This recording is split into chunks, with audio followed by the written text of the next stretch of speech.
On behalf of the Green Party, I call Jan Logie. Thank you, Mr. Speaker. I rise to take another short call this evening in this alternate universe of urgency on the second reading of the Local Government Auckland Transitional Provisions Amendment Bill.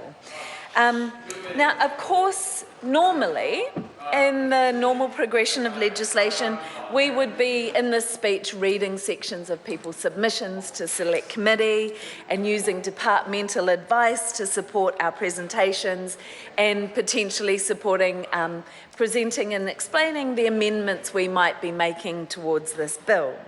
But we can't do that today because the use of urgency by the government has again denied people that ability to participate in this decision-making process and has thus, removed the depth from this discussion in this House. And we don't even have a regulatory impact statement to be able to support this piece of legislation to add even a little bit more depth. So we are been given this legislation, as was the previous piece of legislation under discussion, under urgency with no clear rationale for the urgency. And I have looked and I have listened to try and understand where the urgency is in this. And I can't see how the changes that are in this piece of legislation could not have been anticipated and brought to this House in time for at least a truncated Select Committee process to have happened. One of the provisions in this bill seeks to validate the 28th of February 2014 as the closing date for submissions, so that submissions received between the 14th of January and the 28th of February can actually still be considered as they have been. That surely could have been anticipated in the need to do that fairly early last year. It also, I understand, validates a practice that has been common for quite a while of hearing panels holding concurrent sessions. So I again cannot see how the government couldn't have recognised that earlier to bring it to the House to enable submissions.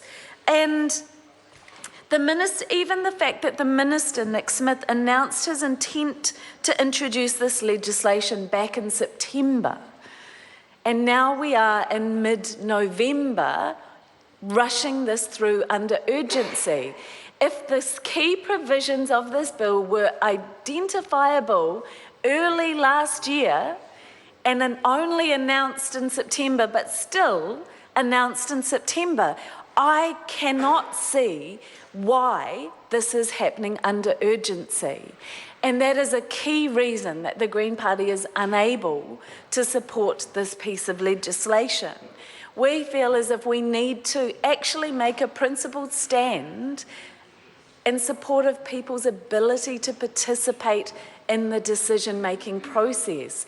This, at the heart, refers to the Auckland Unitary Plan and the process for developing that.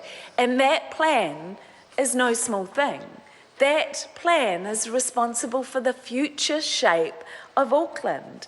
The plan covers building regulations for mixed housing zones, for the where and what public open space looks like, building height, the character of our houses in the different areas, the very, very heart of what makes a city. It defines the urban boundaries, it puts the rules around sustainable urban design, it puts in protections for fresh water and significant ecological areas, it covers the heritage, nature and protections for Auckland, the provisions for mana whenua, and then as well, there's something so close to the heart of Aucklanders, all of the transport infrastructure around where transport corridors are, the air quality provisions, parking spaces, something very dear to my colleague Julianne Genter's heart. This is such a significant plan, such deep meaning for Aucklanders. It's the future of the economic powerhouse of our country, and This is legislation that relates to the delivery of that plan. It is no small matter and should not be passed through under urgency.